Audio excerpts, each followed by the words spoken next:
Hello students, strong base studies में आप सभी का स्वागत है। प्यारे बच्चों, जब आप तैयारी कर रहे होते हैं तो कई सारी समस्याएं आपके सामने आती हैं।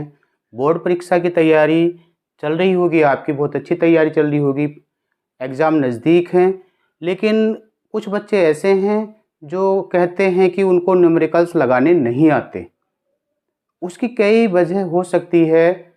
उसकी मेन वजह ये है कि जब हम न्यूमेरिकल को पढ़ रहे हैं तो उसमें क्या क्या चीज़ें दी हुई हैं, क्या चीज़ें ज्ञात करनी हैं, वो ट्रेस आउट करनी है, और उनके बीच में एक संबंध होता है जिसको सूत्र कहते हैं। वो सूत्र अगर जानकारी है उस सूत्र की तो आप उस क्वेश्चन को आराम से कर जाओगे।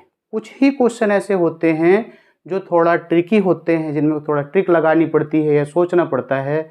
नहीं तो ज़्यादातर क्वेश्चन क्या होते हैं, सीधे अगर आपको फॉर्मूला पता है उसका तो आप उसको कर जाओगे। इसी से रिलेटेड मैं बताऊंगा कि आपको किन किन सूत्रों पर ध्यान देना है। कॉपी पेन आपका अपना लेकर के बैठ जाएं, इसको लिख जरूर लेना। तो जैसे शुरू कर रहे हैं, पहला है कूलाम का नियम।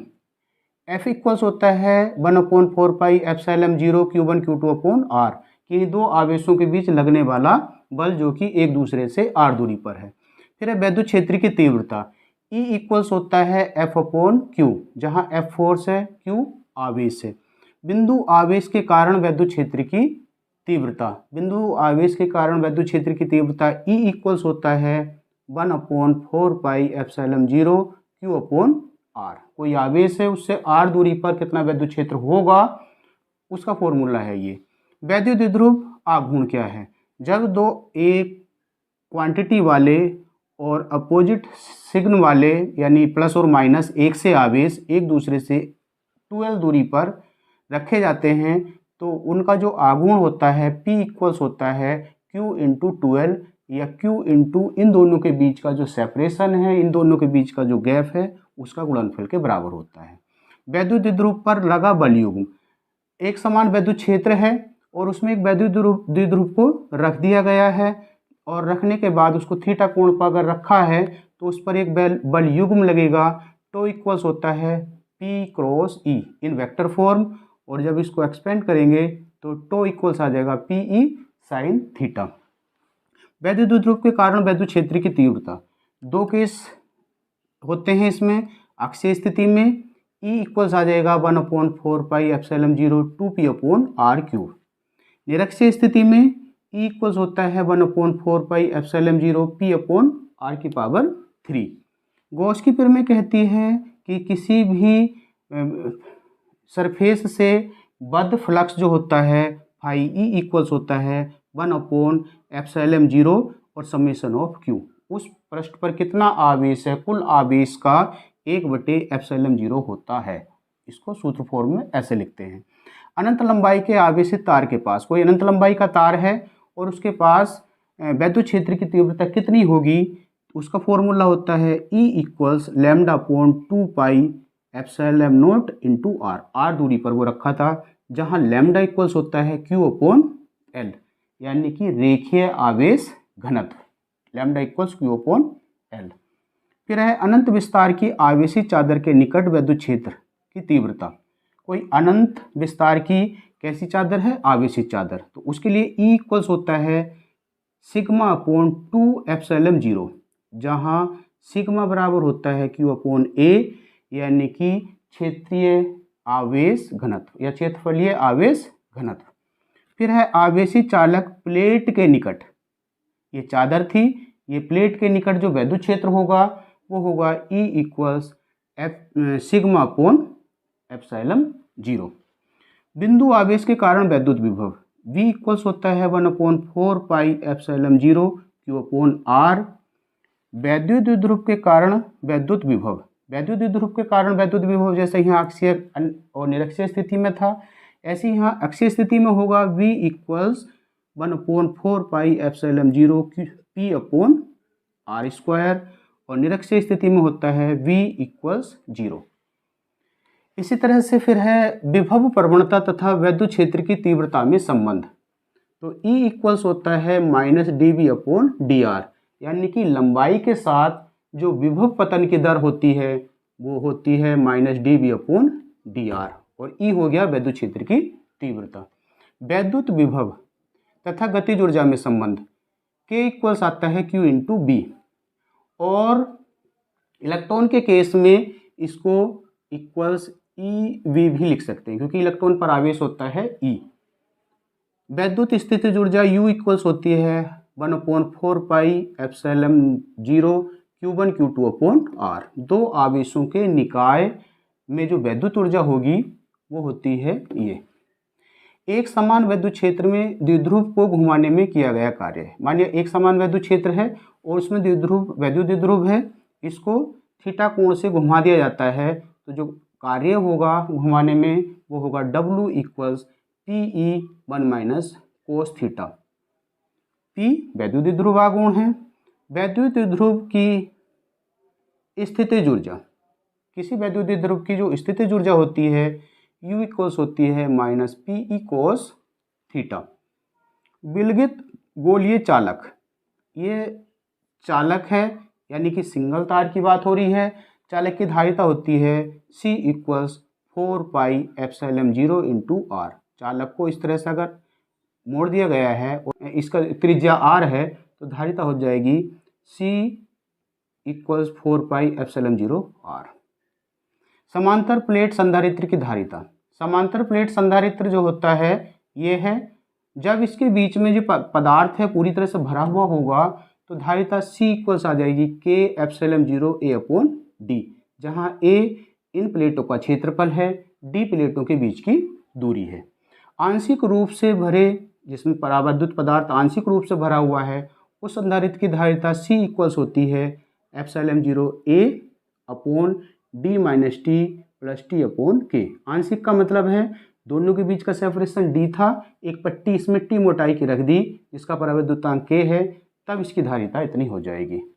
गोलीय संधारित्र की धारिता, जैसे ये चालक था, अगर चालक के चारों तरफ एक चालक और ले लिया जाए तो दो चालक एक दूसरे के समांतर हो जाएंगे। उसकी जो धारिता होगी, एक की त्रिज्या मान लिया A है, एक की त्रिज्या B है, तो उसकी धारिता हो जाएगी C equals 4 pi epsilon 0 K AB/B - A।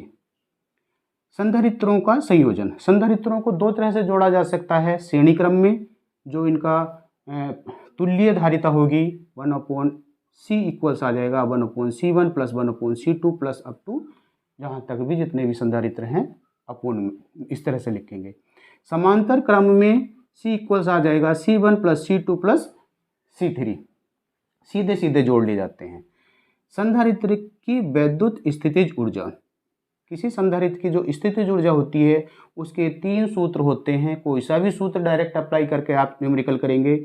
U equals half CV², U equals half Q²/C and U equals half Q into V।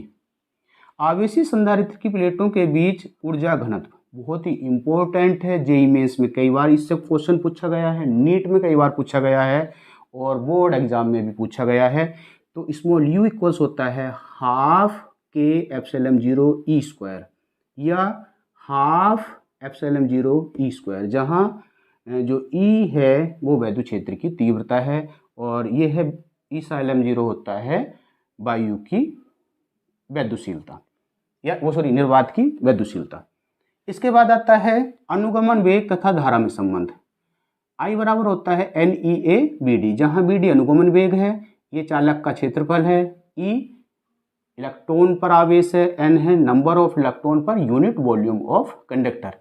अनुगमन वेग तथा धारा घनत्व में संबंध, A इसके I के अपोन में आ जाएगा, तो I/J बराबर होता है I/A, जो धारा घनत्व होता है। तो A/में आया, J इक्वल्स आ जाएगा NEBD, A/में आ जाएगा। तो अनुगमन वेग और धारा में संबंध हो जाएगा J इक्वल्स NEBD।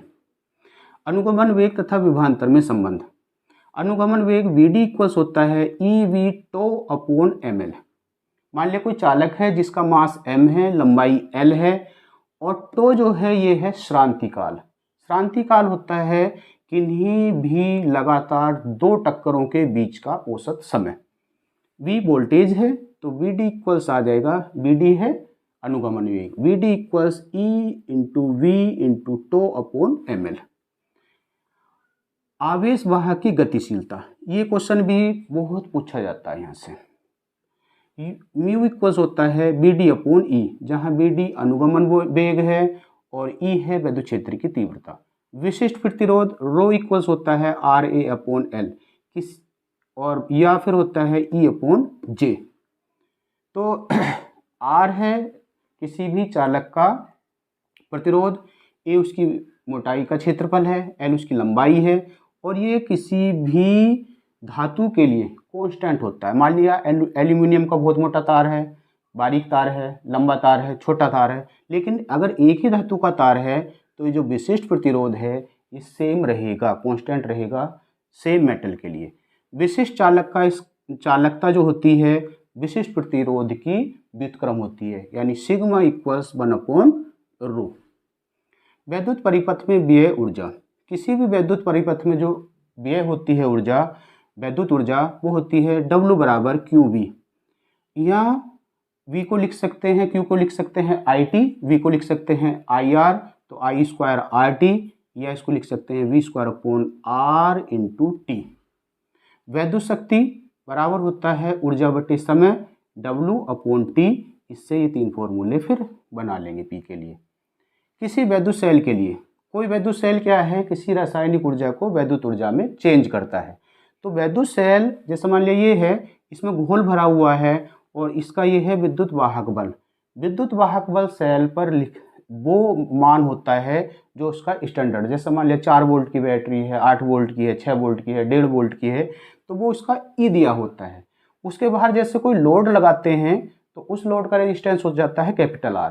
तो जब इसमें आयंस मूव करते हैं एक इलेक्ट्रोड से दूसरे इलेक्ट्रोड की ओर, तो ये जो घोल इसमें भरा हुआ है, सॉल्यूशन इसमें भरा हुआ है, वो एक रेजिस्टेंस क्रिएट करता है, जो रेजिस्टेंस कहलाता है सेल का इंटरनल रेजिस्टेंस या आंतरिक प्रतिरोध।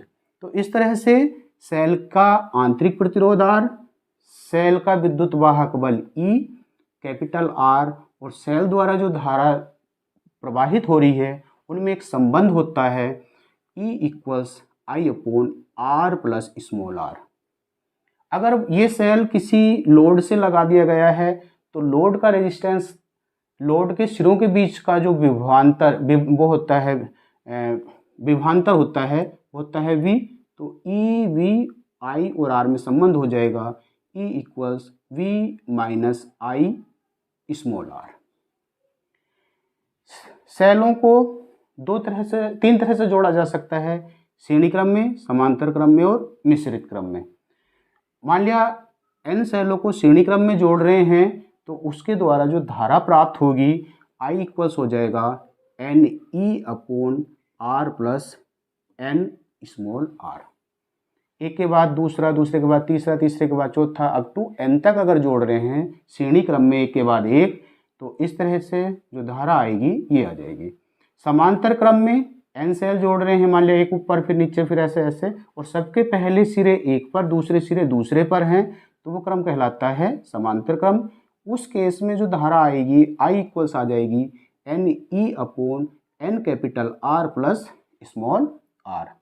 अब मिश्रित क्रम में क्या होता है कि मान लिया n सेल तो ऐसे जोड़ दिए, एक के बाद 2 3 4 5 अप टू n, और इसी तरह से जो उसकी जो पंक्ति बनी, m बन गई पंक्ति, n सेल की m पंक्ति बन गई, तो वो जो कॉम्बिनेशन होगा वो होगा मिश्रित, उसमें श्रेणी भी हो गई और समांतर भी हो गई। उस तरह से जो धारा प्राप्त होगी उस कॉम्बिनेशन से वो आएगी I equals MNE upon MR plus NR।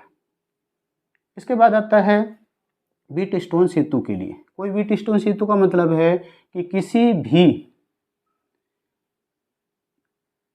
तार का प्रतिरोध ज्ञात करने के लिए ये एक विधि यूज की गई, जो कि इसमें क्या होता है, 3 प्रतिरोध ज्ञात होते हैं, एक अज्ञात होता है, और इस तरह से इसका चित्र बनता है। और संतुलन की स्थिति में, संतुलन कब होता है, जब गैल्वेनोमीटर में डिफ्लेक्शन 0 हो जाए, नल पॉइंट आ जाए। तो इस संतुलन की स्थिति में जो एडजेसेंट भुजाओं के प्रतिरोध होते हैं, आसन भुजाओं के जो प्रतिरोध होते हैं, उनका अनुपात बराबर होना चाहिए। तो P अपॉन Q बराबर होता है R बटे S। इसमें अगर ये तीन नॉन हैं तो S को क्या करते हैं, ज्ञात कर लेते हैं। मीटर सेतु होता है, ये बना रखा है मैंने। तो मीटर सेतु में दो L शेप की पत्ती होती है एल्यूमिनियम की, एक सीधी पत्ती होती है, और इन दोनों पत्तियों को 1 मीटर के तार, 1 मीटर लंबाई या 100 सेंटीमीटर लंबाई के तार से जोड़ दिया जाता है। बीच वाले सेक्शन को गैल्वानोमीटर के थ्रू एक जोकी से जोड़ दिया जाता है, और इस पॉइंट को इस तरह से जोकी को इस तार पर लगाकर चलते हैं। जिस बिंदु पर एक नल पॉइंट प्राप्त हो जाता है, यानी गैल्वानोमीटर में डिफ्लेक्शन या विक्षेप 0 आ जाए, वो यहाँ से L मान लेते हैं, और बचा हुआ हो जाएगा 100 माइनस L।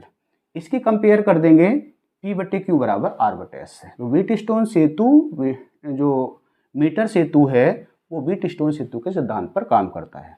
इस तरह से ये जो तार है, इस तार का प्रतिरोध ज्ञात किया जा सकता है S का। तो सूत्र हो जाएगा इसका मीटर सेतु के लिए S equals 100 minus L upon L into R। अब विभव मापी के लिए, विभव मापी के द्वारा भी दो सिरों के बीच, किसी भी तार के दो सिरों के बीच विभवांतर कैलकुलेट किया जा सकता है। तो विभव मापी के लिए दो सेलों के विद्युत वाहक बलों की जो तुलना होती है वो होती है E1 बटे E2 बराबर L1 बटे L2। सेल का आंतरिक प्रतिरोध R इक्वल्स होता है E upon B minus 1 into capital R। प्रतिरोधों को भी दो तरह से जोड़ा जा सकता है, श्रेणी क्रम में सीधे सीधे जोड़ दिए जाते हैं, और समांतर क्रम में 1/r equals 1/r1 plus 1/r2 plus 1/r3। तो इस तरह से ये 3 चैप्टर के सूत्र कवर हो गए हैं। इनको अच्छे से लिख लेंगे, याद कर लेंगे, प्रैक्टिस कर लेंगे। इसमें जो शुरू कर रहे हैं हम, पहला है जैसे बायो-सेवर्ट का नियम। तो बायो-सेवर्ट का नियम जो होता है, किसी भी चालक तार होता है कोई, उसके पास में क्षेत्र जो उत्पन्न होता है उसका मान डेल्टा बी इक्वल्स होता है mu 0.4 pi I delta L sine theta upon R square, जहाँ आर उस बिंदु की दूरी है चालक से, डेल्टा एल उस चालक के छोटे से पार्ट की या लेंथ की लंबाई, उस तार की लंबाई है, और थीटा है उस बिंदु से चालक के बीच का कोण। निर्वात की वैद्युशीलता एप्सिलॉन 0 और चुंबकशीलता म्यू 0 के बीच जो संबंध होता है, ये डेरिवेशन के लिए भी आता है, और इससे सीधे सीधे न्यूमेरिकल भी पूछ लिया जाता है। म्यू 0 एप्सिलॉन 0 इक्वल्स होता है 1/c², जहाँ से प्रकाश की चाल है। सिद्ध करने के लिए इसको क्या करते हैं, 1/4 पाई एप्सिलॉन 0 इक्वल्स होता है 9 × 10⁹, और म्यू 0/4 पाई होता है 10⁻⁻7 के लिए। इन दोनों इक्वेशन को एडजस्ट करके ये कैलकुलेट कर लेते हैं, और c की वैल्यू जो होती है 3 × 10⁸ मीटर पर सेकंड होती है। तो यहाँ से कैलकुलेट कर लेते हैं।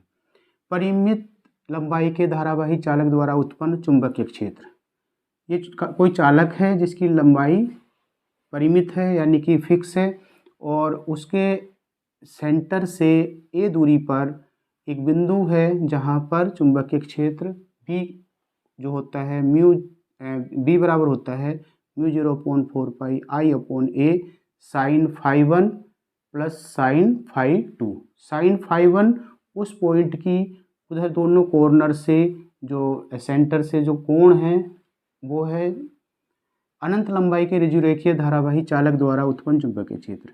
अनंत लंबाई का है, ये फिक्स लंबाई का था, अनंत लंबाई के लिए हो जाएगा B इक्वल्स म्यू 0.2 पाई आई अपॉन ए, जहाँ ए उस बिंदु की दूरी है जहाँ पर चुंबकीय क्षेत्र कैलकुलेट किया जा रहा है। वृत्ताकार कुंडली के केंद्र पर उत्पन्न, कोई वृत्ताकार कुंडली है तो उसके केंद्र पर उत्पन्न जो चुंबकीय क्षेत्र होगा B इक्वल्स होता है म्यू 0.2 पाई एन आई,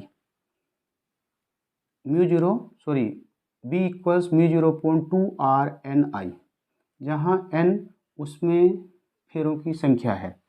वृत्ताकार कुंडली की अक्ष पर केंद्र से x दूरी पर उत्पन्न चुंबकीय क्षेत्र B इक्वल्स होता है mu 0 n r square i upon 2 r square plus x square की पावर 3/2।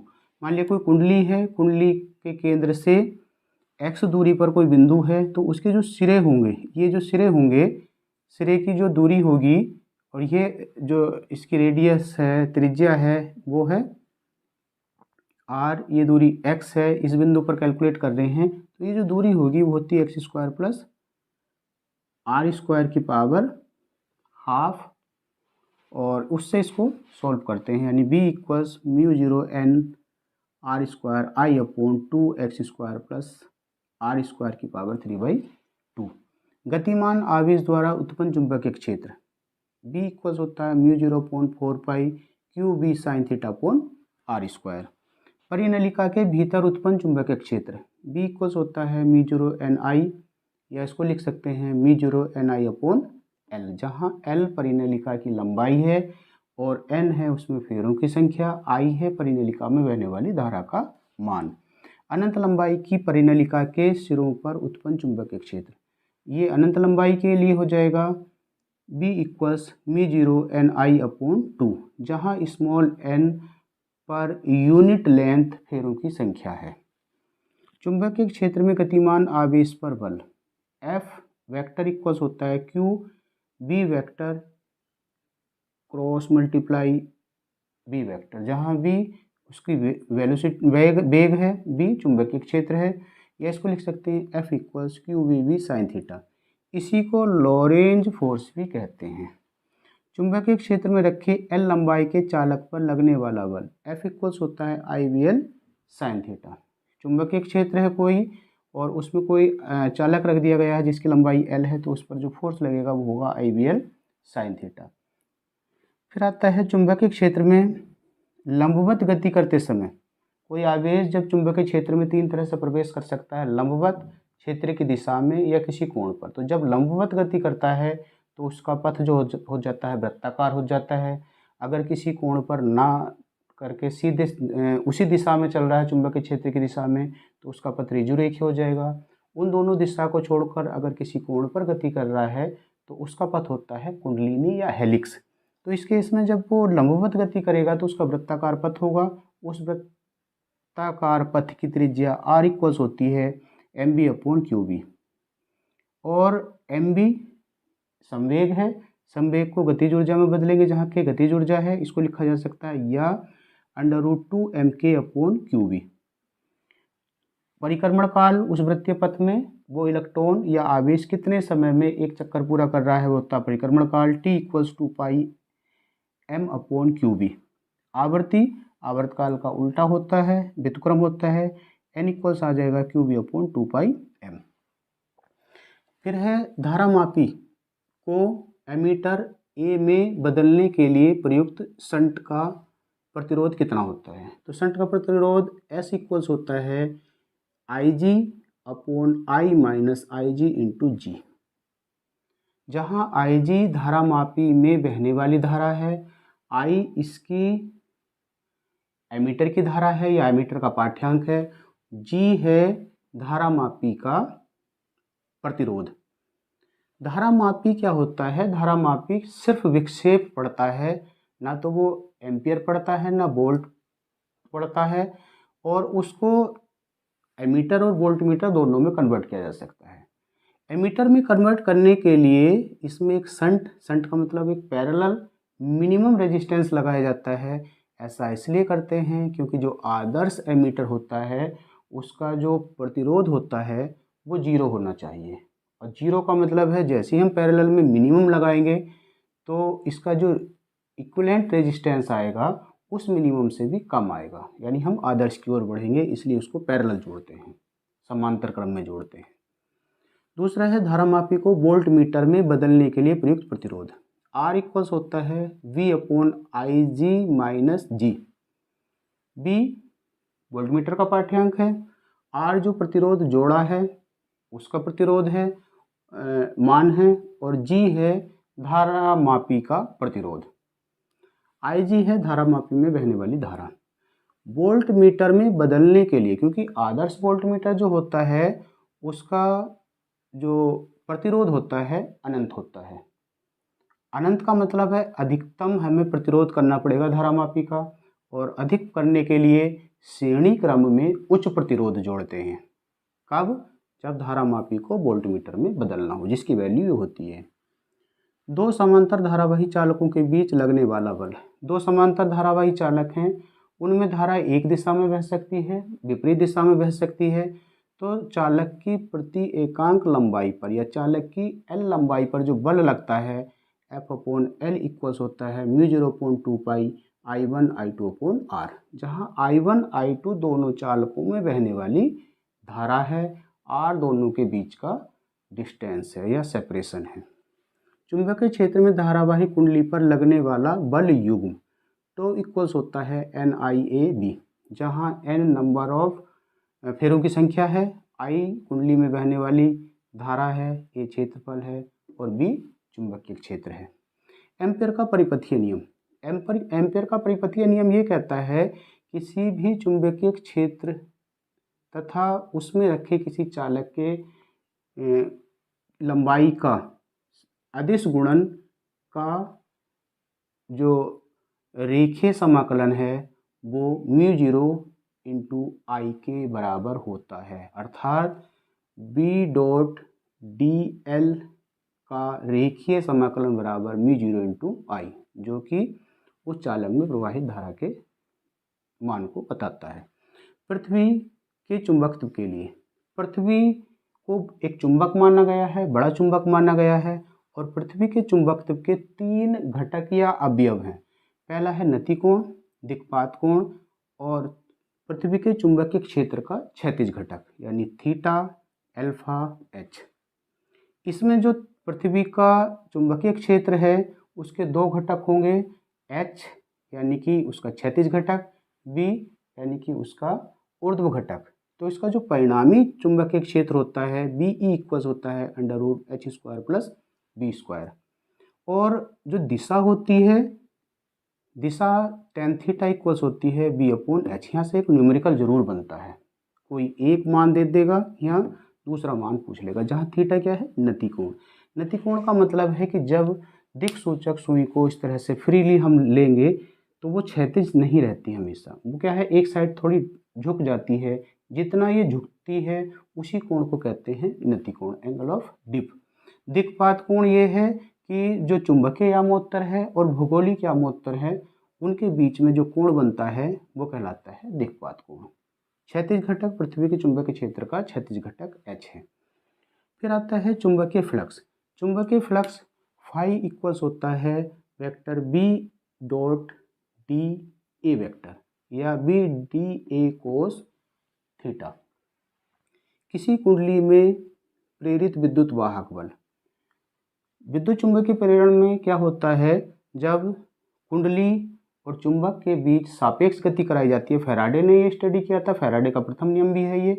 तो क्या होता है कि कुंडली से गुजरने वाले फ्लक्स में परिवर्तन हो जाता है, तो उसके परिवर्तन की जो ऋणात्मक दर है वो कुंडली में प्रेरित विद्युत वाहक बल के इक्वल होती है। ये पहला नियम है। दूसरा नियम इसका लेंज का नियम है। तो उसमें क्या है, ये हमेशा उसका विरोध करता है, जिस कारण से प्रेरित विद्युत वाहक बल उत्पन्न हुआ है, इसलिए यहाँ माइनस चिन्ह आ जाता है। तो E इक्वल्स -dφ/dt फ्लक्स में परिवर्तन की ऋणात्मक दर के बराबर होता है प्रेरित विद्युत वाहक बल। प्रेरित धारा E/R हो जाएगी। R क्या है, कुंडली का रेजिस्टेंस या प्रतिरोध। कुंडली का स्वप्रेरण गुणांक। 2 तरह का प्रेरण हो सकता है कुंडली में, स्वप्रेरण, अन्योन्य प्रेरण। स्वप्रेरण में क्या होता है, एक ही कुंडली में जो मुख्य धारा है उस के लूप के बीच में अगर प्रेरण हो जाए और मुख्य धारा के अपोजिट डायरेक्शन में एक क्या होता है, प्रेरित धारा बहने लगे, तो ये क्रिया कहलाती है स्वप्रेरण। एक ही कुंडली में ये क्रिया होती है। तो उसका जो गुणांक होता है L इक्वल्स होता है -E/ΔI/ΔT। किसी कुंडली में संचित ऊर्जा। किसी भी कुंडली में जो संचित ऊर्जा होती है U इक्वल्स होती है ½ LI², जहाँ L होता है कुंडली का प्रेरकत्व। यह है प्रेरकों का संयोजन। प्रेरकों को भी 2 तरह से जोड़ा जा सकता है, श्रेणी क्रम में और समांतर क्रम में। सेम रेजिस्टेंस की तरह इनको जोड़ते हैं, श्रेणी क्रम में जो परिणामी आएगा L इक्वल्स आ जाएगा L1 plus L2 plus L3 up to Ln। समांतर क्रम में आ जाएगा 1/L equals 1/L1 plus 1/L2 plus and so on 1/Ln। फिर आता है अन्योन्य प्रेरण गुणांक। अन्योन्य प्रेरण का मतलब है कि एक कुंडली में जब फ्लक्स में परिवर्तन किया जाता है तो उसके पास रखी दूसरी कुंडली में प्रेरित विद्युत वाहक बल पैदा हो जाता है और उसी से दूसरी कुंडली में प्रेरित धारा बहने लगती है। तो ये जो क्रिया है ये कहलाती है अन्योन्य प्रेरण। अन्योन्य प्रेरण के सिद्धांत पे ही काम करता है हमारा ट्रांसफॉर्मर। तो अन्योन्य प्रेरण गुणांक M इक्वल्स होता है N2/2/I1। पहली कुंडली में जो धारा बह रही है या धारा में परिवर्तन आया है वो I1 है। N2/2 है दूसरी कुंडली की फ्लक्स ग्रंथिताएं। फ्लक्स को अगर हम कुंडली के फेरों की संख्या से मल्टीप्लाई कर दें तो ये टर्म बन जाती है फ्लक्स ग्रंथिकाएं या ग्रंथिताएं। तो M इक्वल्स आ जाएगा -E2/ΔI1/ΔT। ये ध्यान रखना है, अन्योन्य प्रेरण में E2 आएगा, नीचे I1 आएगा। फिर है BBL BVV में संबंध। B है, मान लिया कोई, ये क्वेश्चन न्यूमेरिकल में बहुत ये पूछा गया है कि एक ट्रेन है, पटरियों के बीच पे ऐसे इतने वेग से चल रही है, तो पटरियों पर लगे वोल्टमीटर का पाठ्यांक क्या होगा, वो इस सूत्र से निकलेगा। उसमें ट्रेन की वेग दे रखा है, ये एक चुंबकीय क्षेत्र में चल रही है, उसकी लंबाई दे रखी है और उसका जो पाठ्यांक पूछेगा, पाठ्यांक का मतलब वोल्टेज है, तो यहाँ E लिख लेंगे या V इक्वल्स VVL, ये वहाँ यूज होगा, आया हुआ क्वेश्चन है ये। नेक्स्ट क्वेश्चन है प्रतिवर्ती धारा का अर्ध चक्र के लिए औसत मान।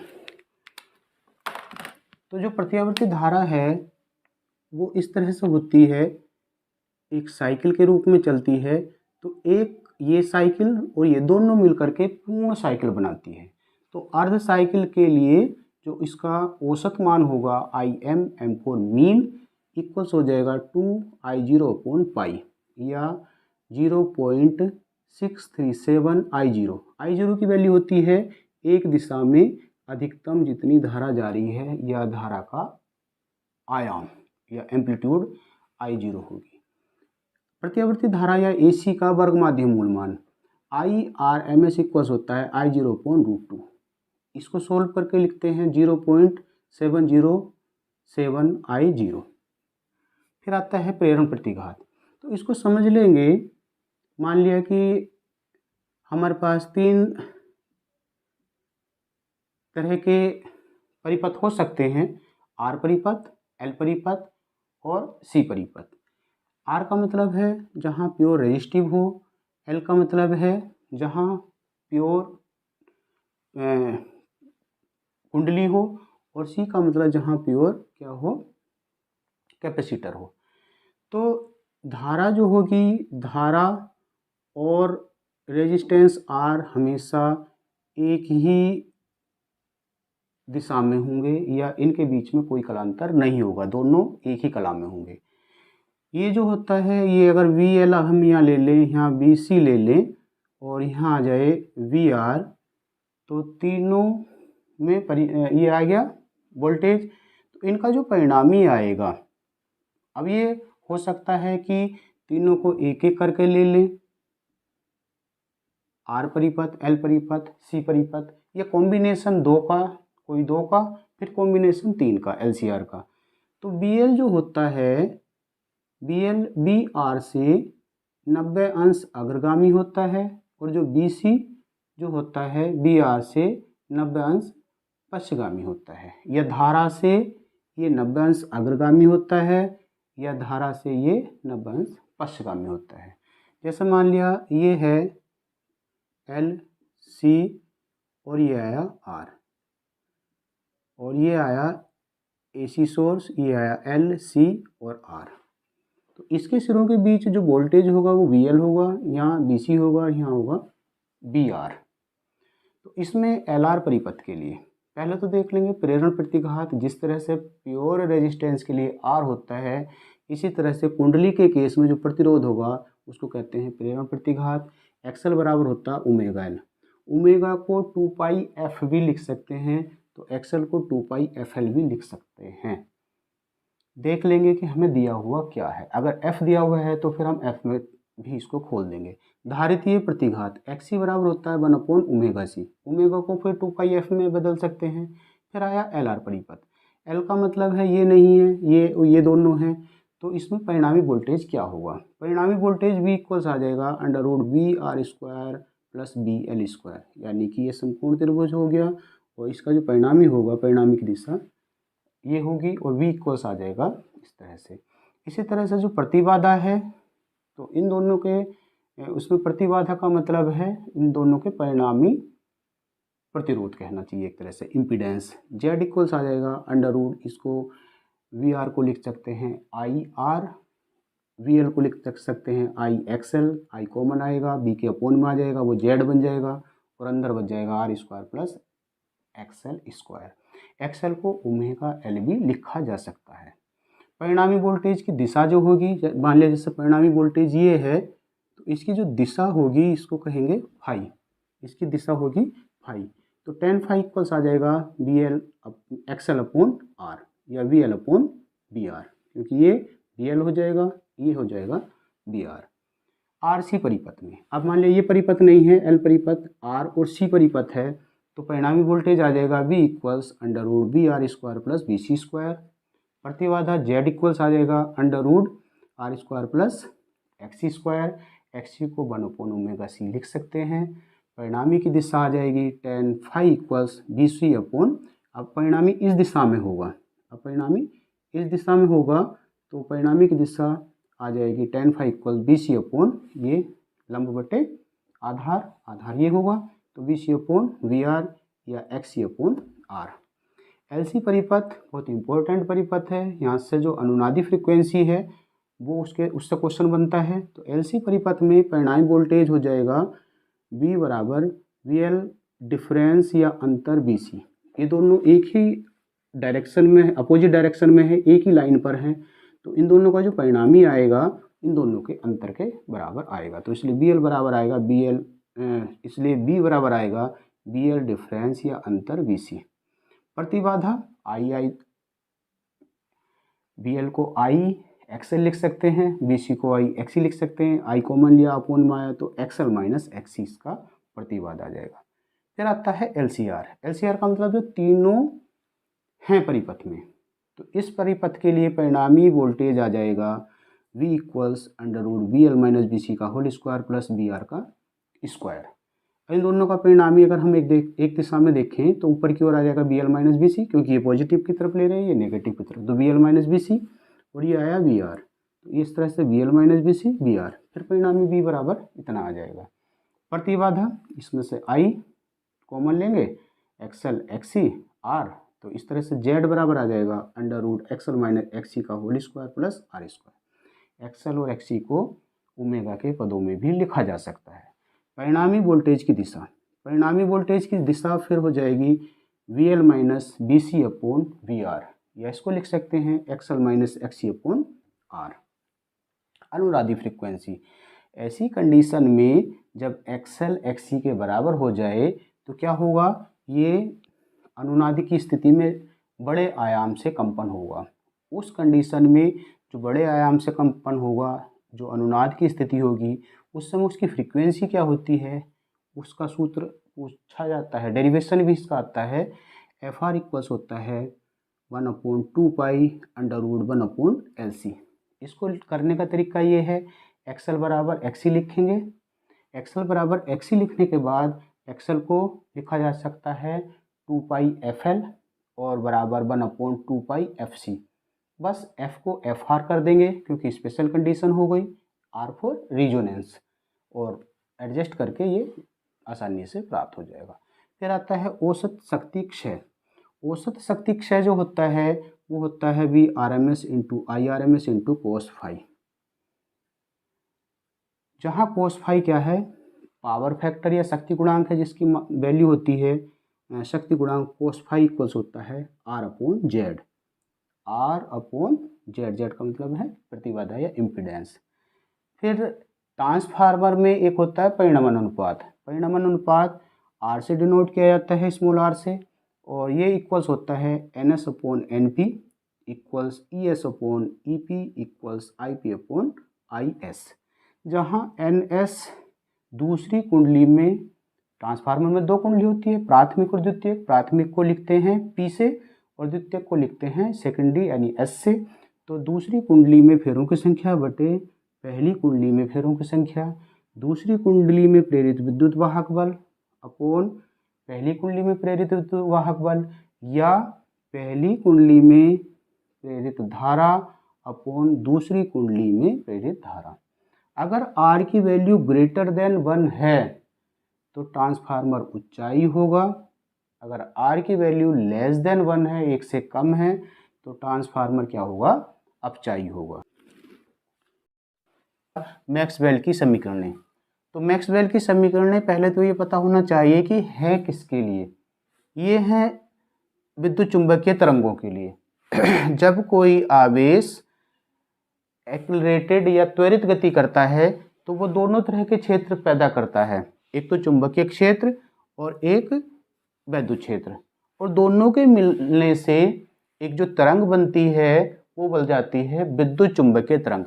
इसमें ये जो है, इसमें दो कंपोनेंट हैं, एक तो विद्युत क्षेत्र का और एक चुंबकीय क्षेत्र का, और ये दोनों जो घटक हैं या कंपोनेंट हैं एक दूसरे के पैरेलल हैं, एक दूसरे के परपेंडिकुलर हैं, और इसके जो संचरण की दिशा है, चलने की दिशा है, वो भी इन दोनों के परपेंडिकुलर या लंबवत हैं। इस तरह से तीनों ये एक दूसरे के लंबवत होंगे। इसमें मैक्सवेल ने विद्युत चुंबकीय तरंग के लिए 4 समीकरण दिए हैं, और जो 4 समीकरण हैं वो सीधे सीधे पूछ लिया जाता है, जैसे दे दिया कि इनमें से कौन सा मैक्सवेल का समीकरण नहीं है। जैसे पहला है sign of integration vector E dot vector dA equals Q upon epsilon 0। दूसरा है sign of integration vector B dot dA vector equals 0। तीसरा समीकरण है sign of integration E dot यानी vector E dot vector L equals minus d phi B upon dt। Fourth समीकरण है sign of integration B into DL या vector B into vector D vector DL vector equals mu 0 IC plus ID। इसमें जो IC है ये क्या है, current है, इसमें जो मूल करंट होती है, और ID है इसमें डिस्प्लेसमेंट विस्थापन धारा। तो ये मुख्य धारा हो गई, ये चालन धारा हो गई, और ID हो गई इसमें विस्थापन धारा। विस्थापन धारा के बारे में भी अलग से क्वेश्चन पूछा जाता है। फिर आता है वैद्युत तथा चुंबकीय क्षेत्रों के आयामों का अनुपात। ये 2 समीकरणें हैं, ये वैद्युत क्षेत्र की समीकरण है, ये चुंबकीय क्षेत्र की समीकरण है, और ये जो हैं ये दोनों के क्या हैं, आयाम हैं। तो इन दोनों का जो अनुपात होगा E0 अपॉन B0 इक्वल्स होता है C के, जहाँ C है प्रकाश की चाल। वैद्युत क्षेत्र के औसत ऊर्जा घनत्व, वैद्युत क्षेत्र का जो औसत ऊर्जा घनत्व है UE इक्वल्स होता है हाफ एप्सिलॉन 0 E0 स्क्वायर। यहाँ से डायरेक्ट क्वेश्चन पूछा गया है कई बार, नीट में भी जेईई मेंस में भी। तथा चुंबकीय क्षेत्र के औसत घनत्व EM इक्वल्स होता है 1/2 एप्सिलॉन 0 B0 का स्क्वायर। इन दोनों में जो संबंध होता है ये दोनों एक दूसरे के बराबर होते हैं। किसी समतल वैद्युत चुंबकीय तरंग के लिए जो वैद्युत क्षेत्र होता है, वैद्युत क्षेत्र की तीव्रता होती है, या वैद्युत क्षेत्र का जो घटक होता है E इक्वल्स होता है E0 sine kx minus omega T, और B इक्वल्स होता है B0 sine kx minus omega T. किसी माध्यम में प्रकाश की चाल किसी माध्यम में प्रकाश की चाल होती है V equal C upon mu, जहाँ म्यू उस माध्यम का अपवर्तनांक है और C है निर्वात में प्रकाश की चाल। जल के सापेक्ष कांच का अपवर्तनांक WNG इक्वल्स होता है ANG अपॉन ANW। ये ऐसे क्वेश्चन पूछा जाता है कि मान लिया कि कोई जो लेंस है वो जल में डुबो दिया जाता है तो उसकी फोकस दूरी कितनी होगी, तब उसमें अपवर्तनांक चेंज करना पड़ता है, WNG कैलकुलेट करना पड़ता है यानी कि कांच का जल के सापेक्ष अपवर्तनांक बराबर होता है ANG वायु के सापेक्ष कांच का अपवर्तनांक बटे वायु के सापेक्ष जल का अपवर्तनांक।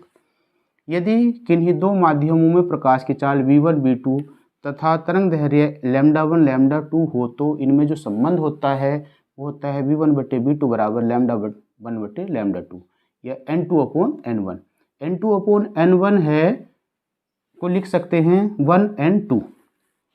दर्पण का रेखीय आवर्धन, दर्पण का जो रेखीय आवर्धन होता है वो प्रतिबिंब की लंबाई बटे वस्तु की लंबाई, I को प्रतिबिंब की लंबाई कहते हैं, O को वस्तु की लंबाई, या V/U दर्पण से प्रतिबिंब की दूरी बटे दर्पण से वस्तु की दूरी। किसी गोलीय पृष्ठ के लिए अपवर्तन का सूत्र, गोलीय पृष्ठ दो तरह का हो सकता है, अवतल और उत्तल। तो दोनों ही केस में जो सूत्र होता है अपवर्तन का वो होता है n2/v minus n1/u equals n2 minus n1/r, या इसको लिख सकते हैं n/v minus 1/u equals n minus 1 into 1/r। इसके बाद आता है पतले लेंस के लिए अपवर्तन का सूत्र। पतले लेंस में दो पृष्ठ होंगे और दोनों पृष्ठों की त्रिज्या अगर r1 r2 है और लेंस के पदार्थ का अपवर्तनांक n है तो उसकी फोकस दूरी के लिए जो होगा सूत्र इसे लिख सकते हैं 1/f equals n minus 1 1/r1 minus 1/r2। फिर आता है कोणीय वर्ण विक्षेपण। कोणीय वर्ण विक्षेपण है कि जब कोई प्रकाश किरण किसी लेंस से गुजरती है तो जो श्वेत प्रकाश किरण है वो 7 कलर का कॉम्बिनेशन है।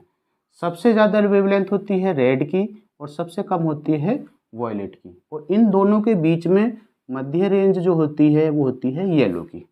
तो जितना विचलन आया है सबसे ज़्यादा जो होगा विचलन होगा वॉयलेट में, सबसे कम विचलन होगा रेड में, और येलो में होगा इन दोनों के बीच का विचलन। तो इनका जो अल्पतम विचलन कोणों का डिफरेंस है मैक्सिमम और मिनिमम का, उसे अगर मध्य किरण से के विचलन से डिवाइड कर दें तो वो बन जाता है उसका कोणीय वर्ण विक्षेपण, या इसको लिख सकते हैं omega equals NV minus NR upon NY minus 1, जहाँ NV NR और NY हैं वॉयलेट रेड और येलो कलर के लिए कांच के पदार्थ का अपवर्तनांक। खगोलीय दूरदर्शी की आवर्धन क्षमता। खगोलीय दूरदर्शी में दो तरह के लेंस होते हैं, एक तो वस्तु की तरफ जो रखा जाता है, एक आई की तरफ रखा जाता है, आँख की तरफ। तो जो वस्तु की तरफ रखा जाता है वो ऑब्जेक्ट लेंस या अभिदृश्यक लेंस कहलाता है, जो आँख की ओर रखा जाता है उसे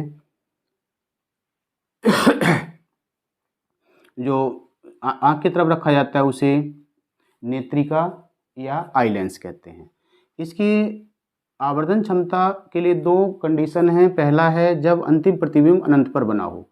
जब अंतिम प्रतिबिंब अनंत पर बनेगा तो m इक्वल्स हो जाएगा माइनस FO अपॉन FE, यानी कि अभिदृश्यक लेंस की फोकस दूरी अपॉन नेत्रिका की फोकस दूरी, और दूरदर्शी की लंबाई हो जाएगी FO प्लस FE, दोनों फोकस दूरियों का योग।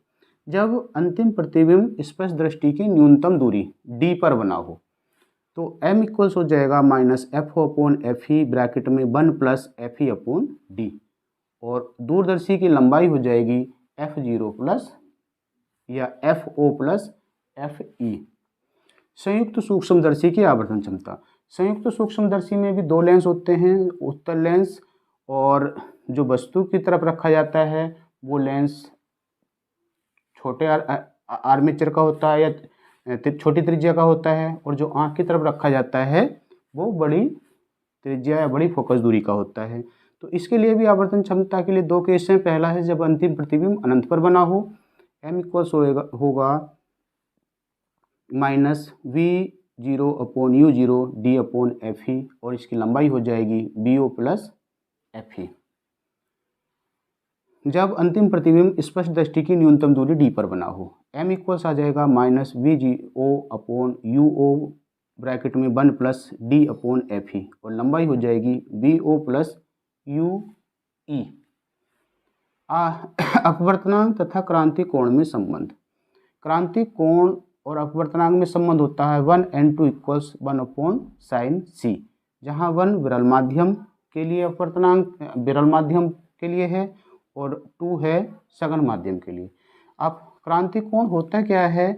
जब कोई प्रकाश किरण सघन माध्यम से विरल माध्यम में जाती है तो वो अभिलंब से दूर हटती है और किसी स्पेशल आपतन कोण के लिए प्रकाश किरण, जो अपवर्तित प्रकाश किरण है, वो अभिलंब से 90 अंश का कोण बना लेती है। उस स्पेशल आपतन कोण को ही क्रांति कोण कहते हैं। इसको अगर थोड़ा सा आपतन कोण को और बढ़ा दिया जाए तो प्रकाश उसी माध्यम में वापस आ जाएगी और ये घटना हो जाएगी प्रकाश का पूर्णांतरिक परावर्तन, जिसके थ्योरी पर या जिसके सिद्धांत पर काम करता है ऑप्टिकल फाइबर। संपर्क में रखे दो लेंसों की फोकस दूरी। जब दो लेंस संपर्क में रखे हैं तो फोकस दूरी हमेशा कैलकुलेट करते हैं। उनकी जो संयुक्त फोकस दूरी होगी 1/f equals 1/f1 plus 1/f2, और जो उनकी पावर या क्षमता है वो डायरेक्ट जोड़ देते हैं। यहाँ से क्वेश्चन बनता है कि दो लेंस प्लस d इतने d और दूसरा लेंस माइनस इतने d से एक दूसरे के संपर्क में रखे हैं तो इनकी फोकस दूरी कितनी होगी, संयुक्त लेंस की फोकस दूरी कितनी होगी। तब ये इस तरह से कर लेंगे। प्रिज्म के पदार्थ का अपवर्तनांक। जो प्रिज्म होता है, प्रिज्म के पदार्थ का अपवर्तनांक n इक्वल्स होता है sign lambda m plus a/2 upon sine a/2, जहाँ a है प्रिज्म का प्रिज्म कोणीय और डेल्टा m है प्रिज्म के लिए अल्पतम विचलन कोण या मिनिमम डेविएशन एंगल। फिर आता है व्यतिकरण में परिणामी तरंग की तीव्रता। व्यतिकरण क्या है कि जब दो समान आवृत्ति तथा समान आयाम की तरंगें एक ही माध्यम में किन्हीं दो कला संबद्ध स्रोतों से चलती हैं तो वो आपस में क्या हो जाती हैं, उनमें अतिव्यापन होता है और अतिव्यापन के कारण उसके कारण जो होता है उसकी परिणामी तीव्रता किन्हीं बिंदुओं पर मैक्सिमम हो जाती है, किसी बिंदु पर मिनिमम हो जाती है। ये जो पैटर्न है, अगर ये पैटर्न किसी पर्दे पर देखें तो वहाँ पर पट्टियाँ दिखाई देती हैं जिन्हें फ्रिंज कहते हैं। जहाँ मैक्सिमम या सेम फेस में तरंगें मिली थी वहाँ तीव्रता मैक्सिमम आई थी, वहाँ ब्राइट फ्रिंज बनेगी, और जहाँ पर मिनिमम इसकी तीव्रता होगी वहाँ पर डार्क फ्रिंज। इस तरह से एक पैटर्न बन जाता है। तो उसमें जो परिणामी तीव्रता बनी थी उसके लिए सूत्र होता है I equals I1 plus I2 plus 2 under I1 I2 into cos phi.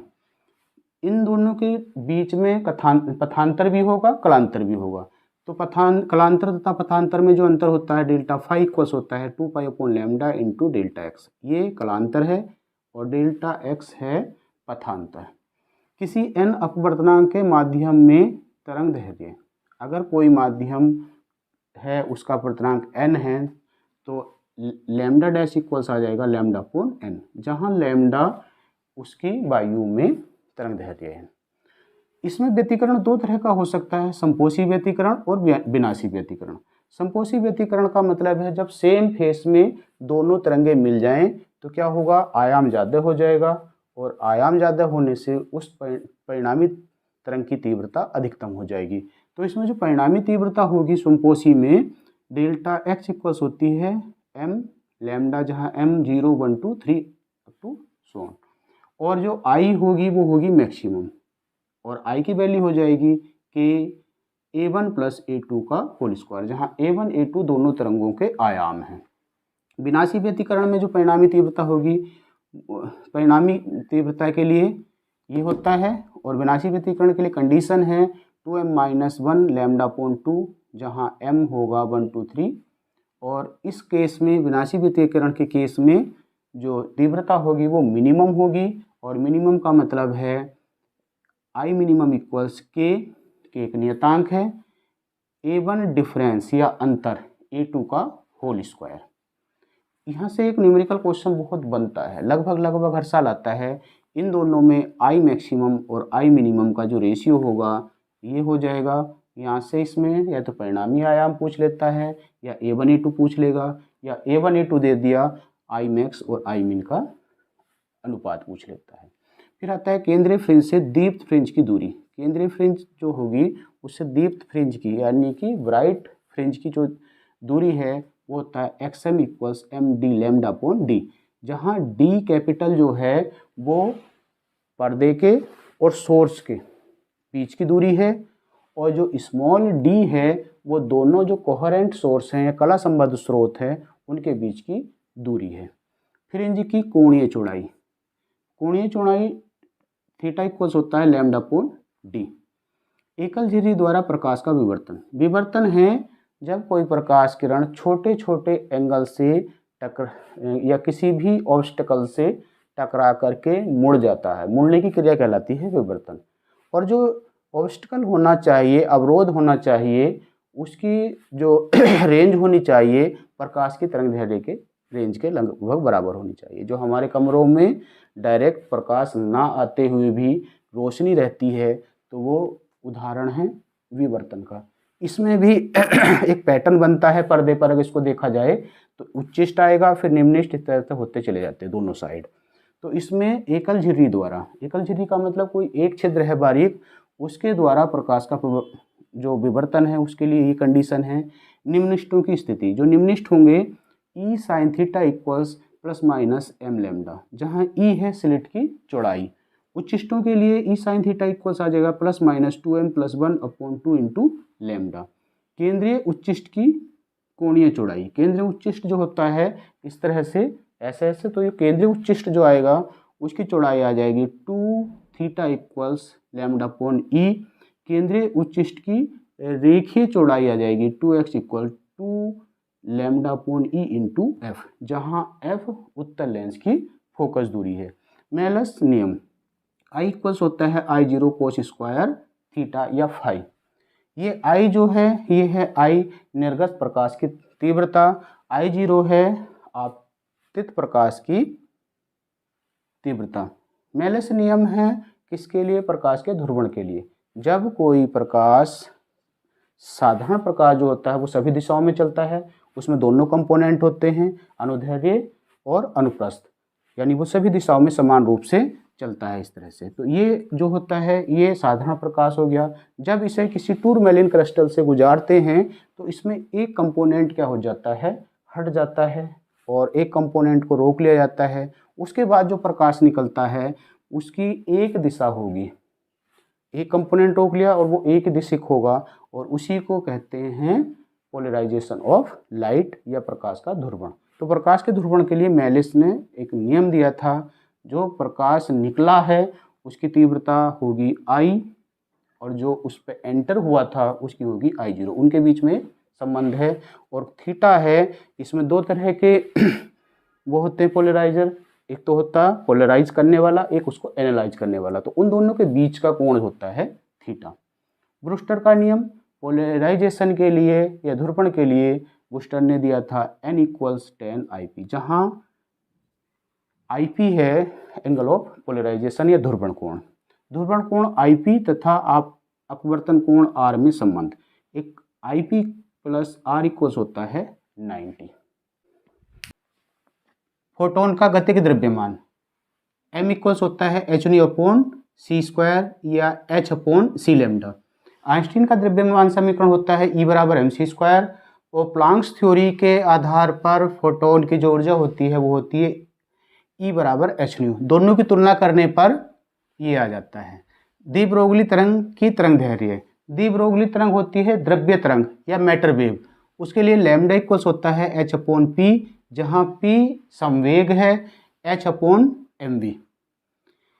यदि तरंग की गतिज ऊर्जा k हो तो लैम्डा इक्वल्स हो जाएगा h/2mk। अब इसको mv को k में बदलने के लिए k इक्वल्स होता है ½ mv², और इससे mv में और k में रिलेशन आ जाएगा और mv की जगह आ जाएगा 2mk। तो लैम्डा इक्वल्स h/√2mk। यदि इलेक्ट्रॉन को v विभवांतर से त्वरित किया जाए तो लैम्डा इक्वल्स होता है h/2mk की वैल्यू हो जाती है qv, या इलेक्ट्रॉन के केस में हो जाएगा ev। तो लैम्डा इक्वल्स h/√2mev। अगर H की वैल्यू रख दें, इलेक्ट्रॉन के द्रव्यमान की वैल्यू रख दें, E की वैल्यू रख दें, तो ये कैलकुलेशन के बाद आ जाता है 12.27 अपॉन √V एंगस्ट्रॉम। यहाँ से डायरेक्ट आंकिक प्रश्न आते हैं। कार्यफलन W या फाई इक्वल्स होता है h न्यू 0 या hc अपॉन लैम्डा 0, जहाँ न्यू 0 देहली आवृत्ति है और लैम्डा 0 है देहली तरंग दैर्ध्य। देहली आवृत्ति वह मिनिमम आवृत्ति है जो कि किसी भी मेटल की सरफेस से फोटो इलेक्ट्रॉन इजेक्ट या उत्सर्जित करने के लिए आवश्यक है। तरंग दैर्ध्य वह अधिकतम तरंग दैर्ध्य है आपतित फोटोन की जो किसी मेटल के सरफेस से इलेक्ट्रॉन या फोटो इलेक्ट्रॉन को उत्सर्जित करने के लिए आवश्यक है। फोटोन की ऊर्जा E इक्वल्स होता है h न्यू या hc अपॉन लैम्डा, जहाँ c प्रकाश की चाल है। गतिज ऊर्जा E के तथा निरोधी विभव V0 में संबंध E के इक्वल्स होता है EV0। ये इसमें जैसे फोटो इलेक्ट्रिक इफेक्ट या प्रकाश विद्युत प्रभाव का चित्र है। ये इसमें मान लीजिए कैथोड है, ये प्लेट है और इसको बैटरी से जोड़ दिया गया है। तो जैसे ही इसको ये फोटोन आपतित होंगे और ये वोल्टेज अगर नहीं भी दे रहे हैं तब भी कुछ इलेक्ट्रॉन यहाँ से इजेक्ट होने के बाद, उत्सर्जित होने के बाद प्लेट पर पहुँच जाएंगे और परिपथ में धारा फ्लो हो जाएगी। तो 0 वोल्टेज पर भी क्या होता है, कुछ ना कुछ धारा प्राप्त हो रही है। अगर इस प्लेट पर नेगेटिव विभवांतर लगा दिया जाए तो यहाँ जो इलेक्ट्रॉन या फोटो इलेक्ट्रॉन इस प्लेट पर कलेक्ट किए जा रहे थे वो क्या होने लगेंगे, वापस रिपेल होने लगेंगे और एक स्थिति ऐसी आएगी कि एक भी इलेक्ट्रॉन प्लेट पर नहीं पहुंचेगा और उस कंडीशन में इस परिपथ में धारा फ्लो नहीं होगी। जिस वोल्टेज पर ये धारा बहनी बंद हो जाए या धारा की वैल्यू 0 हो जाए उसी वोल्टेज को कहते हैं निरोधी विभव V0। तो ये पॉइंट आया निरोधी विभव V0। ये जो वैल्यू है ये है वोल्टेज के नेगेटिव मान के लिए। तो ये इसके लिए ग्राफ हो गया, ये हो गया इसका चित्र। फिर है आइंस्टीन की प्रकाश विद्युत समीकरण। आइंस्टीन का प्रकाश विद्युत समीकरण कहता है कि जैसे कोई फोटोन है, उसकी h न्यू एनर्जी है, किसी मेटल के सरफेस पर जब वो आपतित होगा तो उसका कुछ एनर्जी तो उसको इलेक्ट्रॉन को सरफेस से निकालने में खर्च हो जाएगी, जिसको हम कह रहे थे कार्यफलन, और कुछ बची कुची जो एनर्जी है उसको गतिज ऊर्जा देने में खर्च हो जाती है। तो इस तरह से जो h न्यू है वो हाफ mv मैक्सिमम स्क्वायर या गतिज ऊर्जा में और कार्यफलन में टूट जाती है। वो जो एक समीकरण के रूप में लिखते हैं उसी को कहते हैं आइंस्टीन का प्रकाश विद्युत समीकरण। Half mv maximum square equals h bracket में न्यू माइनस न्यू 0। फिर आता है बोहर के परमाणु मॉडल के अनुसार कोणीय संवेग। कोणीय संवेग J इक्वल्स होता है mvr या इसको लिख सकते हैं NH/2π। तो यहाँ से जैसे जेई में या नीट में क्वेश्चन आया हुआ है, कोणीय संवेग और जो h है इन दोनों की जो डायमेंशन होती है या बीमा होती है सेम होती है। तो ऐसा पूछ लिया जाता है कि कौन सा पेयर इनमें से समान बीमा रखता है, h और j। तो J equals MVR equals NH/2π, जहाँ n equals 1 2 3 up to so on. Hydrogen परमाणु के लिए जो स्थायी कक्षाएं हैं उसमें स्थायी कक्षाओं की त्रिज्या Rn इक्वल्स होती है ε0 h²/πzme² इंटू n², या इसको लिख सकते हैं Rn प्रोपोर्शनल n²/z। दूसरा है इलेक्ट्रॉन की कक्षीय चाल, Vn इक्वल्स होती है Ze²/2ε0 h इंटू 1/n, अर्थात Vn प्रोपोर्शनल z/n, जहाँ z परमाणु क्रमांक है, n है कक्षा की संख्या, h प्लांक्स कांस्टेंट है।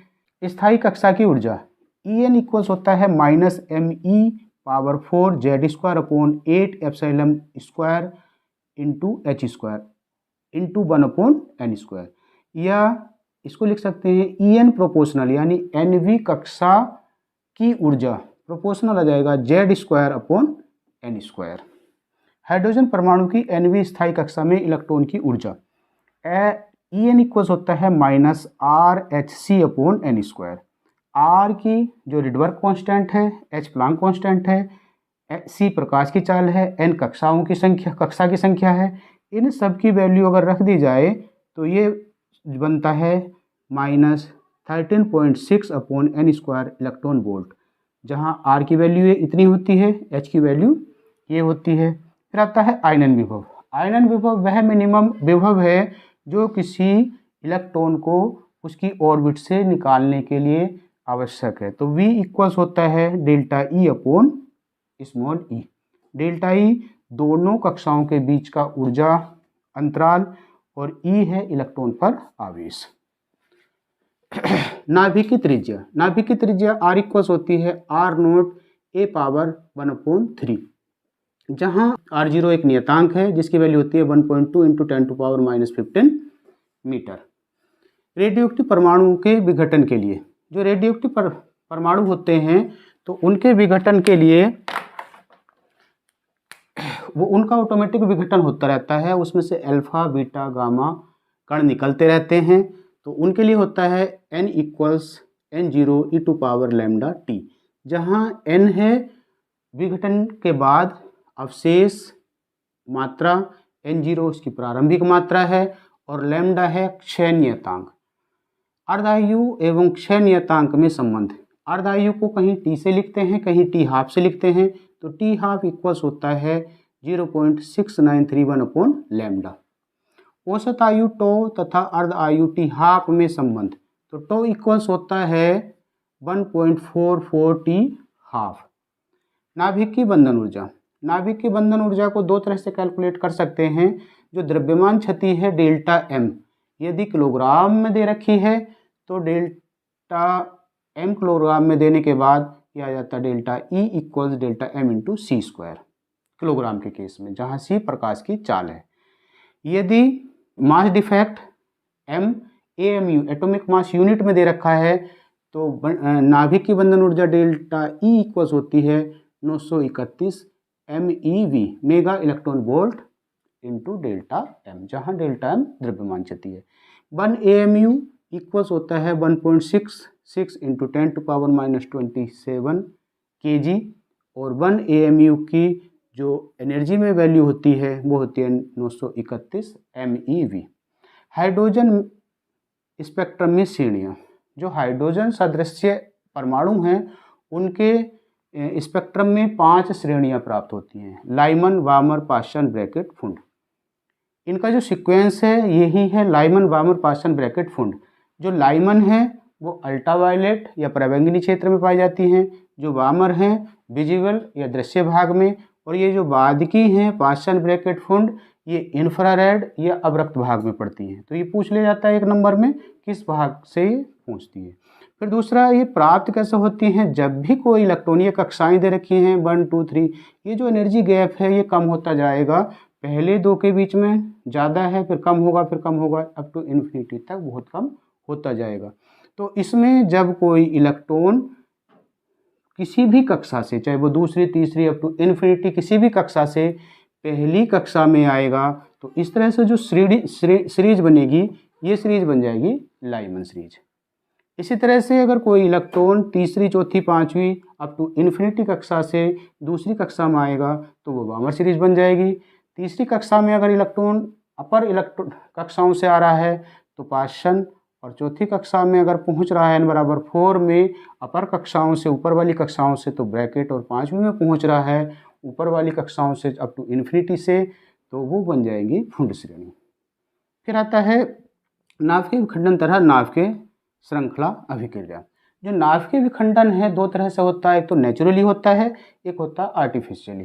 जैसे यूरेनियम है, जो यूरेनियम पर जब न्यूट्रॉन की बमबारी की जाती है तो जो यूरेनियम है वो अस्थायी परमाणु या नाभिक में बदल जाता है और वो टूट जाता है दो स्थायी परमाणुओं में। दो स्थायी है बेरिलियम और क्रिप्टन। ऐसा होने के साथ साथ 3 न्यूट्रॉन और निकलते हैं और बहुत सारी ऊर्जा निकलती है। ऐसा हुआ क्यों होगा ये सोचना है कि जैसे इस पर न्यूट्रॉन की बमबारी करेंगे तो इसमें एक प्लस ये है, तो जैसे ही एक प्लस होगा इस यूरेनियम के साथ तो इसका जो है मास है, इसका जो द्रव्यमान है वो क्रांतिक द्रव्यमान से अधिक हो जाएगा और ये फिर क्या होगा, टूट जाएगा, स्थायी नहीं रह पाएगा। ये जो 3 न्यूट्रॉन प्राप्त हुए थे ये अगले 3 यूरेनियम के परमाणुओं को तोड़ेंगे और इस तरह से 9 प्राप्त होंगे। फिर अगले ये जो 9 है, फिर अगले 27 को, फिर 81 को।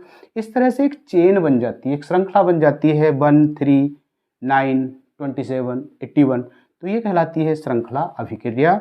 और नाभिक का 2 स्थायी, किसी बड़े नाभिक का 2 हल्के नाभिकों में टूटना कहलाता है नाभिकीय विखंडन। फिर आता है ट्रांजिस्टर के प्रतीक। ट्रांजिस्टर 2 तरह के होते हैं, पीएनपी और एनपीएन। तो इनके प्रतीक पूछ लिया जाता है। दोनों में ECB, ये भी सेम बन रहा है। देखना कहाँ है, सिर्फ एरो में अंतर है। इधर E2B है, इधर B2E है, NPN और PNP। ऐसा क्या है मैं अभी से आगे बताऊंगा यहाँ पर। तो इसमें ये जो NPN का प्रतीक है, ये है इमीटर यानी उत्सर्जक, ये है कलेक्टर यानी संग्राहक, ये है बेस यानी आधार। तो इमीटर से या उत्सर्जक से आधार की ओर अगर धारा बह रही है, ऐसा एरो लग रहा है, तो वो NPN हो जाएगा। और आधार से उत्सर्जक की ओर धारा का एरो बना दिया तो ये बन जाएगा PNP ट्रांजिस्टर। जैसे मान लिया ये है ट्रांजिस्टर के लिए, ट्रांजिस्टर में जैसे NPN है, तो इन N और P टाइप के बीच में एक संधि बन रही है, और ये पहली जो संधि होती है हमेशा फॉरवर्ड वाइज होती है। तो जैसे ही फॉरवर्ड वाइज करेंगे तो इलेक्ट्रॉन क्या है, आगे की ओर मूव करेगा, और इसके अपोजिट डायरेक्शन में क्या होगा, इलेक्ट्रॉन के अपोजिट डायरेक्शन में धारा फ्लो होगी। तो इलेक्ट्रॉन अगर N to P आ रहा है तो धारा आएगी P2N यानी B से E की ओर, B से E की ओर, तो ये बन जाएगा PNP। तो इस तरह से इसकी वर्किंग जो है, इसकी वर्किंग के आधार पर ये इसमें एरो लगाते हैं। फिर आता है अर्धचालक क्या है। अर्धचालक 2 तरह के होते हैं, एक तो शुद्ध होता है, एक अशुद्ध होता है। शुद्ध में जैसे जर्मेनियम, सिलिकॉन एटसेट्रा, इनको क्या करेंगे, क्रस्ट से निकाल लेंगे, प्यूरिफाई कर लेंगे और धातु के रूप में ये प्राप्त हो जाएगा। लेकिन ये यूजलेस है क्योंकि ये इनमें जो है विद्युत के चालक नहीं होते। इनमें क्या करना पड़ता है, फिर डोपिंग करनी पड़ती है, यानी इम्प्यूरिटी इसमें ऐड करनी पड़ती है, कहलाती है डोपिंग। डोपिंग 2 तरह की होती है, पेंटावेलेंट और ट्राइवेलेंट, 5 संयोजकता वाली, 3 संयोजकता वाली। जैसे आर्सेनिक है 5 संयोजकता का, जैसे ही इसमें थोड़ी सी अशुद्धि मिलाएंगे तो क्या है, एक्सेस ऑफ इलेक्ट्रॉन्स हो जाएगा, यानी इलेक्ट्रॉनों की अधिकता हो जाएगी। और इस तरह से जो अर्धचालक बनेगा वो बन जाएगा एन टाइप। इसमें जैसे ट्राइवेलेंट मिलाते हैं, यानी कि 3 वैलेंसी वाली कोई इम्प्यूरिटी मिलाते हैं जैसे बोरोन, तो इसमें क्या होता है, एक वैकेंसी क्रिएट हो जाती है जिसे कहते हैं होल या कोटर। और इस तरह से जो अर्धचालक बनता है वो होता है पी टाइप अर्धचालक। अब तक हम पढ़ रहे थे आवेश वाहक का काम केवल इलेक्ट्रॉन करता है, लेकिन जैसे ही हम सेमीकंडक्टर का केस पढ़ेंगे तो यहाँ जो आवेश वाहक 2 तरह से होगा आवेश वाहन का काम, इलेक्ट्रॉन और कोटर। या मेजोरिटी कैरियर या बहुसंख्यता होगी किसकी, इलेक्ट्रॉनों की, अल्पसंख्यता होगी किसकी, कोटर की। कुछ कोटर भी हो सकते हैं इसमें। इस तरह से यहाँ कोटर की बहुसंख्यता या मेजोरिटी होगी और इलेक्ट्रॉन की माइनॉरिटी होगी। अगर पी टाइप और एन टाइप की 2 पट्टियों को एक साथ जोड़ दिया जाए तो ये जैसे जोड़ दिया जाए तो ये बन जाता है पीएन संधि डायोड। पीएन संधि डायोड, क्योंकि पहले इससे पहले डायोड वाल्व होता था, डायोड वाल्व को रिप्लेस कर दिया गया किससे, पीएन संधि डायोड से। पीएन संधि डायोड क्योंकि ये जैसे ही एक जगह जोड़ा था तो पी टाइप में होल या कोटर, एन टाइप में इलेक्ट्रॉन, दोनों आपस में फ्यूज हुए थे और एक बीच में लेयर बन गई थी। इस लेयर से ना तो इलेक्ट्रॉन उधर जा सकते ना ही उधर जा सकते, तो इसको ज़रूरत पड़ेगी बाहर से बैटरी से जोड़ने की, तो ये ही कहलाता है वाइसिंग। और ये जो बीच में एक बैरियर बना था ये कहलाता है पोटेंशियल बैरियर या विभव प्राचीर। तो वाइसिंग भी 2 तरह की होती है, फॉरवर्ड वाइसिंग, रिवर्स वाइसिंग, अग्राभिनत पश्चाभिनत। जैसे ही पी को पॉजिटिव से एन को नेगेटिव से जोड़ेंगे ये कहलाएगा फॉरवर्ड वाइज या अग्राभिनत। जैसे इसको माइनस पी से जोड़ेंगे, माइनस के बैटरी के टर्मिनल से, और पॉजिटिव से जोड़ेंगे एन को, तो ये क्या होगा, बीच का बैरियर बढ़ेगा। फॉरवर्ड जोड़ने पर बीच का बैरियर कम होता है।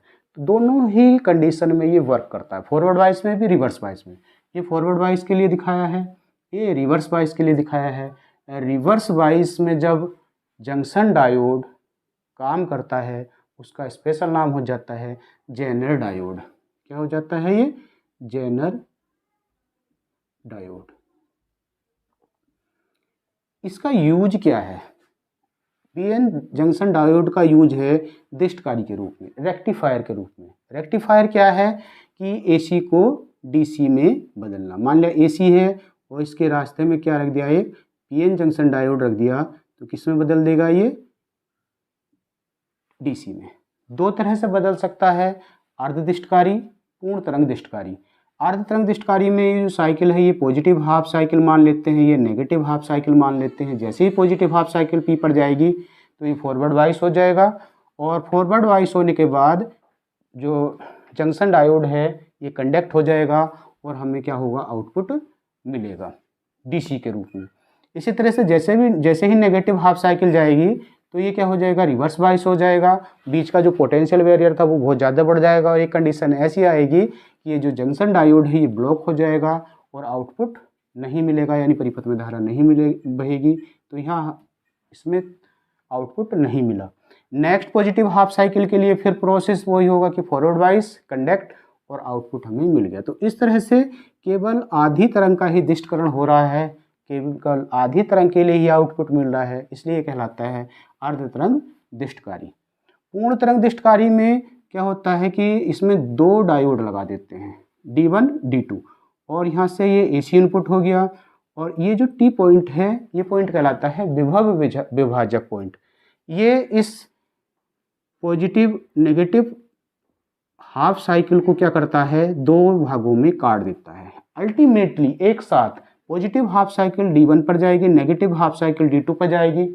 जिस पर पॉजिटिव हाफ साइकिल जाएगी वो फॉरवर्ड वाइस हो जाएगा, जिस पर नेगेटिव हाफ साइकिल जाएगी वो रिवर्स वाइस हो जाएगा। एक कंडक्ट हो जाएगा, दूसरा ब्लॉक हो जाएगा, और हमें आउटपुट मिल जाएगा। सेम नेक्स्ट प्रोसेस में एक पर नेगेटिव जाएगी, दूसरे पर पॉजिटिव जाएगी, तो पहला वाला ब्लॉक हो जाएगा, दूसरा कंडक्ट हो जाएगा, तब भी हमें आउटपुट मिलेगा। इस तरह से कंटिन्यूसली हमें क्या होता है, यहाँ जो लोड है, लोड में कंटिन्यूसली आउटपुट मिलता रहता है। इस तरह से कंप्लीट जो साइकिल है या कंप्लीट जो एसी है उसका डीसी में कन्वर्सन हो जाता है। तो ये कहलाता है पूर्ण तरंग दिष्टकारी। ट्रांजिस्टर के बारे में यहाँ बताया था, ये सिंबल थे, ये संकेत थे। ट्रांजिस्टर में जैसे दो बड़े सेमीकंडक्टर की प्लेट, बड़ी प्लेटों के बीच में, एक सी प्लेटों के बीच में अगर दूसरे कंडक्टर की छोटी सी बारीक सी स्लाइस सैंडविच्ड कर दी जाती है तो इस तरह से जो डिवाइस बनती है वो कहलाती है ट्रांजिस्टर। इसमें तीन टर्मिनल होते हैं, उत्सर्जक ई या इमीटर, कलेक्टर सी या संग्राहक, आधार या बेस बी। एनपीएन के लिए मान लिया ये ई है, बी और ये सी है, तो इसमें जो करंट फ्लो हो रही है वो आई ई, इसमें जो करंट फ्लो हो रही है वो आई सी, और बी में जो करंट फ्लो हो रही है वो आई बी। तो इनमें एक रिलेशन होता है delta I E equals delta I C plus delta I B, जहाँ ये इन टर्मिनल्स में बहने वाली करंट है। इसमें दो तरह के धारा लाभ होते हैं, एक तो होता है कांस्टेंट आधार करंट पर, अल्फा इक्वल्स होता है डेल्टा आई सी अपॉन डेल्टा आई ई। एक होता है कांस्टेंट इमीटर करंट पर, इसमें होता है delta I C upon delta I B, और ये है कांस्टेंट इमीटर या उत्सर्जक करंट पर। इसके बाद आता है लॉजिक गेट।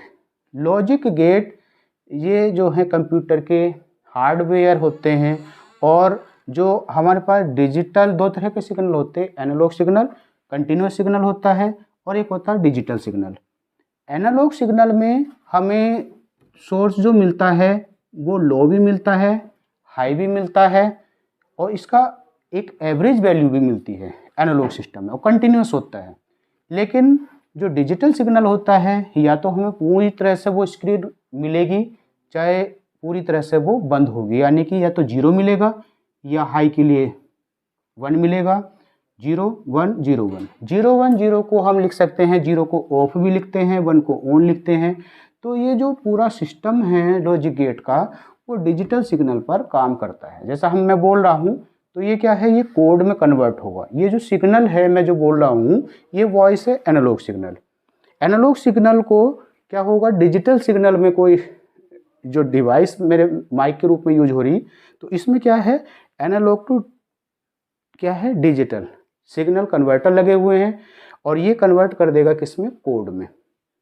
और जैसे ही कोड में कन्वर्ट करेगा तो ये पूरा सिस्टम इसको फिर उसी उसमें प्रेषित करेगा और जहाँ पर ये रिसीव की जाएगी फिर उसमें कन्वर्ट कर जाएगा इस कोड को एनालॉग सिग्नल में। और क्योंकि हम एनालॉग सिग्नल ही सुन सकते हैं, कोड सिस्टम में हमारी समय हमें इसको बदलना पड़ता है। तो इसी तरह से जो लॉजिक गेट हैं वो ऐसे स्विचिंग सर्किट हैं जो किसी भी कंप्यूटर हार्डवेयर में सॉफ्टवेयर की तरह काम करते हैं। 3 तरह के मेन हैं, मुख्य हैं, लेकिन हम पढ़ते हैं इसमें 5 तरह के लॉजिक गेट। और गेट, और में इस तरह से ये दिलनुमा बना हुआ होता है। 2 इनपुट 3 इनपुट हो सकते हैं, आउटपुट उसमें एक ही होगा, तो ए और बी इनपुट हो गए और y इक्वल्स होगा ए और बी, है तो a प्लस बी लेकिन पढ़ते हैं इसको a और b। और इसकी हो जाती है सत्यता सारणी। सत्यता सारणी बनाने का तरीका है 0 0 1 1 0 1 0 1। अगर किसी एक इनपुट में भी ऑन है यानी 1 है तो आउटपुट में ऑन मिलेगा। अगर दोनों में 0 है या दोनों ऑफ है तभी हमें ऑफ मिलता है और के केस में। याद करने का तरीका ये दिलनुमा है, तो कुछ भी याद कर सकते हैं, तो नहीं तो और सही। और का मतलब है दिल का मामला है, तो दिल जैसा अगर बन रहा है, इस तरह का बन रहा है तो ये बन जाएगा और गेट। एंड गेट डी आ रहा है तो डी के आकार का बन रहा है, A B equals B A equals A and B. इसमें इसकी सत्यता सारणी ये हो जाएगी, जब दोनों में इनपुट में ऑन है तभी हमें आउटपुट ऑन मिलेगा यानी 1 मिलेगा, अन्यथा हमें सब में 0 मिलेगा एंड के केस में। नॉट गेट, नॉट गेट में क्या होता है, नॉट गेट इसको इन्वर्ट कर देता है। ये सिंगल इनपुट और सिंगल आउटपुट गेट होता है, तो 0 को 1 कर देगा, 1 को 0 कर देगा। ये होगा इसकी सत्यता सारणी। फिर आता है नैंड गेट। जो नैंड गेट है, अगर एंड गेट के आगे नॉट गेट लगा दिया जाए तो इनके कॉम्बिनेशन से जो गेट बना है ये कहलाता है नैंड गेट। तो इसका जो एंड गेट की जो सत्यता सारणी आई थी, जहाँ जहाँ 0 है वहाँ 1 हो जाएगा और जहाँ 1 है वहाँ 0 हो जाएगा सत्यता सारणी में। नॉर गेट, नॉर गेट में है और गेट के आगे अगर नॉट गेट लगा दिया जाए तो उनके कॉम्बिनेशन से बनता है नॉर गेट। नॉर गेट में बन जाता है y इक्वल्स ए और बी का बार, यहाँ a एंड b का बार बनाता है नैंड गेट में। और जो सत्यता सारणी और गेट की थी, इस और गेट की सत्यता सारणी में जहाँ 0 है उसका इन्वर्ट हो जाएगा 1, बाकी 1 का इन्वर्ट हो जाएगा 0। तो इस तरह से इसमें क्वेश्चन, गेट वाले क्वेश्चन ऐसे पूछ ले जाते हैं, या तो पूछ लेगा कि इस गेट का सिंबल क्या है, तो ये संकेत हो गए जो इनके चिन्ह बन रहे हैं। दूसरा पूछ लेगा इसका बुलियन फलन क्या है, तो ये जो y इक्वल समथिंग लिखे हुए हैं ये इसके बुलियन फलन हो गए इनके। और ये पूछ लेगा सत्यता सारणी, ये सत्यता सारणी दे देगा, पूछ लेगा कि ये किस लॉजिक गेट की सत्यता सारणी है। एक और क्वेश्चन यहाँ से पूछ लिया जाता है, इनपुट में ये दे देगा 2 और आउटपुट पूछ लेगा, आउटपुट भी दे देगा, पूछ लेगा किस गेट के लिए है। तो यहाँ सबसे पहले क्या करेंगे, मान लिया ये आगे को भी बढ़ा हुआ है तो 0 0 रख लेंगे, ये आगे बढ़ा हुआ है तो 1 1 रख लेंगे। तो पहले तो इन सबको 0 और 1 रख देंगे और ये रखने के बाद आउटपुट में भी रख देंगे, फिर इसकी सत्यता सारणी बना लेंगे। सत्यता सारणी जिस गेट से मैच कर रही होगी वो गेट हो जाता है। तो इस तरह से पूरी तरह से ये कंप्लीट हो चुका है। अगर सही से इसको याद किया तो आपके बिना किसी संकोच के मैं कह सकता हूँ कि आपके पूरे नंबर आ जाएंगे। यहाँ तक कि इस पूरे अगर पेज को देखा जाए, एक ही बोर्ड पे कम से कम 2024 में जो जेईई मेंस में क्वेश्चन आए हैं 5 से 7 क्वेश्चन डायरेक्ट यहाँ से पूछे गए हैं। तो बहुत ही इम्पोर्टेंट ये सूत्र हैं, अच्छे से याद कर लेंगे। वीडियो को ज़्यादा से ज़्यादा शेयर कीजिए, लाइक कीजिए, चैनल को सब्सक्राइब कीजिए। Thank you.